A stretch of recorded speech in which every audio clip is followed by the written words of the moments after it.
We are going to continue our work on solving by graphing, and in this video we are going to look at solving inequalities by graphing. In order to do this, we need to go back to a key feature of graphs that we skipped before. Just like we have intervals for increasing and decreasing, we also have intervals for positive and negative. So when f of x is greater than 0, those are your positive values because you're above the x-axis. You notice that all of these y values are positive. So when the graph is above the x-axis, it's going to be positive, and the notation for that is going to be greater than 0. When the graph is below the x-axis, it's going to be negative. As you can see, all the y value here are negative. So f of x is less than 0. The values that are less than 0 are negative. When we're actually on the axis, we're neither positive nor negative. So those values are not going to be included in either one. What that means is when we get ready to write our intervals, we are going to be using parentheses and not brackets. So just recap, negative is below the x-axis and that's less than 0. Positive is above the x-axis and that's greater than 0. All right, let's look at that on a graph. So if we look at this particular graph, if I want to shade in the parts that are positive, reading the graph from left to right, you can see I have a positive interval here. I have a positive interval again here, and I have a positive interval here. These parts of the graph are positive. They are above the x-axis, and it will say that they are greater than 0. Now, if I want to look at where it's negative, again, reading from left to right, it's negative below the x-axis here, and it's negative below the x-axis here. So those are the values where the graph is negative, and the problem will say that it is less than 0. Notice where this graph is changing from positive to negative. It's going to change as it crosses the x-axis. Do you remember what we call the values that are on the x-axis? Those are the x-intercepts. So in order to work this problem, you're going to need to know the x-intercepts. And we've already practiced finding those on the calculator. So finding the x-intercepts will allow you to know where your interval begins or ends. Because remember, your intervals are always based on x values. And so I need to find those x-intercepts, and those will be the starting points and the stopping points of my intervals. And they're going to be in parentheses because they're not going to be included. Because remember, actually on the x-axis, the y values are 0, which is not positive or negative. Okay, so let's do a practice problem. Look in your notes to number 3. Skip over there to number 3. We've already done 1 and 2. And let's put some steps for working these problems. They're similar to the problems we did before, but not exactly. So step 1. First thing we're going to do is graph the function on the left side of the inequality. So this will go in your calculator as y1. I don't need to graph the line y equals 0 because that's the x-axis, which is already there. The only thing I need to graph is this part. All right, then once I've got it graphed and I have figured out what the x-intercepts are going to be, I need to figure out if I'm going to be above or below the x-axis. And that's going to be based on this sign. Greater than is positive, that's going to be above the x-axis, and less than is negative, that's going to be below the x-axis. Once I have all that information, I'm ready to write my intervals for the answer. Okay, so let's practice with this one. If I were finding the values that were positive, if I were finding the values that were above the x-axis, you can see that I have an interval here and also an interval here. I have two separate intervals where my function is positive, where it is above the x-axis. I also have an interval here where my function is negative, where it is below the x-axis. And the place where it is changing from positive to negative is right here at -2 and right here at +2. Those are my x-intercepts.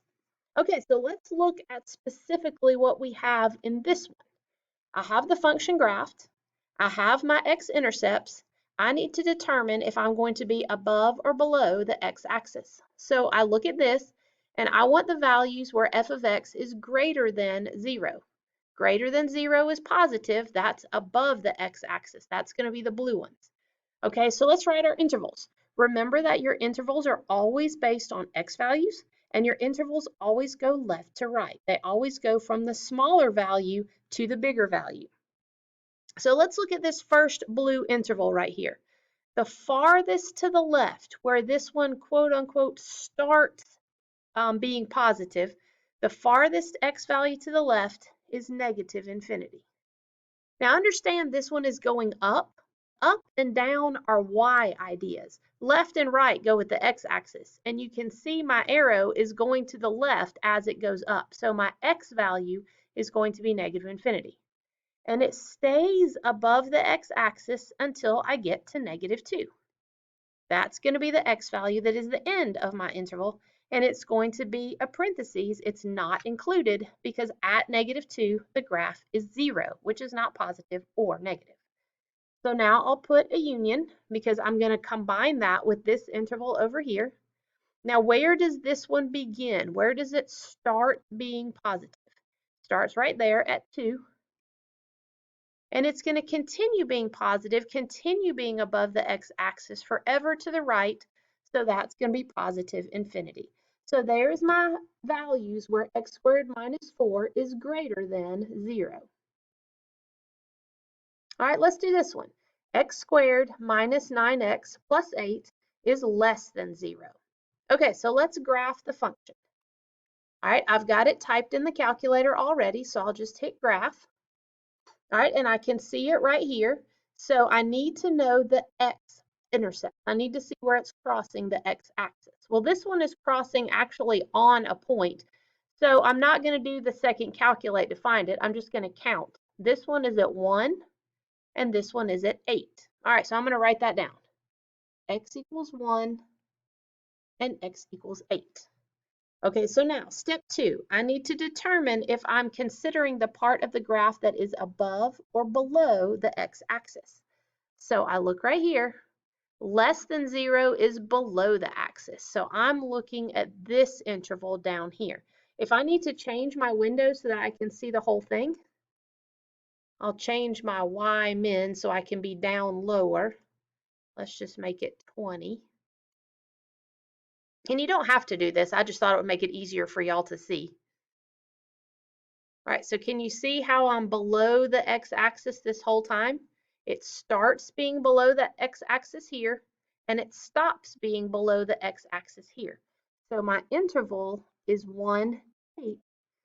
Should I put parentheses on this, or should I put brackets? I'm going to put parentheses because those points are not included. At 1 and 8, the graph is neither positive nor negative. Okay, if you will go down to number 8 in your notes, we're going to add in one more. Negative 2x plus 3 is greater than 0. Take a second and write that in your notes. Okay, so what is step 1? Step 1 is to graph the function. So I'm going to put this into the y1 on my calculator. Okay, I've typed it in there to y1, and I want to go back to the standard viewing window, just go back to the quote-unquote normal. So I'm going to go to zoom, and then I'm going to go to number 6, which is the original place where it normally is, the standard viewing window. All right, there's my line. You can see it's a diagonal line. I've got the slope of negative 2 and the y-intercept of 3, and it's crossing in between a couple of tick marks here. So I'm going to ask the calculator to find the x-intercept for me. So second trace to get to the calculate screen. Okay, now which one of those do I want to pick if I'm going to find the x-intercept? The x-intercepts are called zeros. So I want to go to number 2. All right, it's going to ask me to be on the left-hand side. And there's my x-intercept, and my cursor is already on the left-hand side, so I'm good with that. Now it's going to ask me to be on the right-hand side. So I'm going to use my cursor and move over here. All right, now I'm on the right-hand side, so I'll hit enter to tell it that I'm there. And now it wants me to guess. So I'll go back as close as I can to the x-intercept, and I'll hit enter to guess. All right, and there's the value that it gave me, x equals 1.5. So I'm going to write that down. Okay, now step 2. Let's figure out if we should be above the axis or below the axis. All right, looking here, I want the values where x is greater than 0. Greater than is positive, so I'm going to be above the x-axis. That's where all my positive y values are. All right, and then step 3 is to write my interval. Okay, just like before, this one is going up, but also to the left. So that farthest left-hand value is going to be negative infinity, and then it's going to continue to be positive. It's going to stay above the x-axis until I get to the intercept of 1.5, parentheses or brackets. This one should be parentheses. 1.5 is not included because actually at 1.5, it's neutral. So there's my answer. This graph is positive. This graph is above 0 from negative infinity to positive 1.5. Okay, let's do number 8. We haven't done a word problem, so let's practice with that. If you will change your greater than to an equal to on this problem, if I'm looking for where the car and the motorcycle meet, this should be an equal to sign. Okay, so this is like what we did in our last video where I have one function equal to another function. So remember we do these slightly differently. I'm going to put this left-hand side as y1 and this right-hand side as y2. Okay, so you can see I've got the left-hand side here as y1, 60x, and the right-hand side as y2, 40x plus 40. Okay, let's graph this and see if we can find the point of intersection.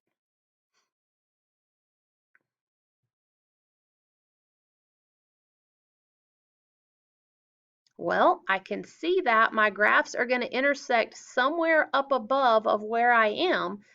And so we need to change our window so we can see that. So let's see what we can do here. I don't need any of the negative values. You can see the one I have on your paper only has positive values on it because if that x is asking where they meet, whether it's a time question or a distance question, it's only going to be positive. So let's go to our window and let's make our y-min and our x-min and our y-min equal to 0.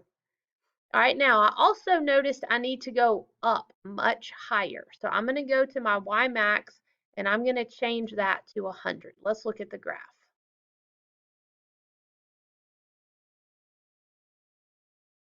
Well, I'm a lot closer. They look like they're almost meeting there, but not quite. No big deal. That just means I have to go back to the window and change it to be bigger. All right, so I'm going to make my y max 150. All right, and let's graph that.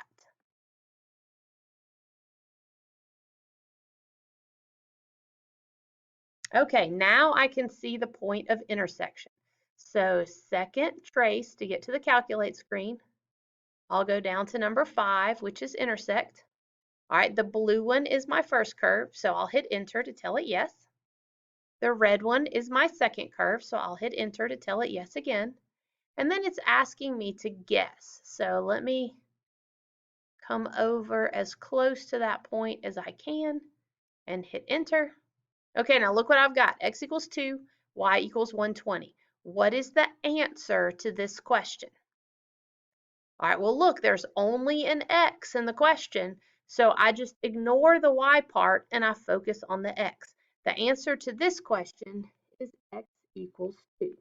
So whether that's 2 miles away or 2 hours from now or whatever the units, let's see, it says the number of miles. So that's going to be miles. So they meet after 2 miles. And that is the answer to that question.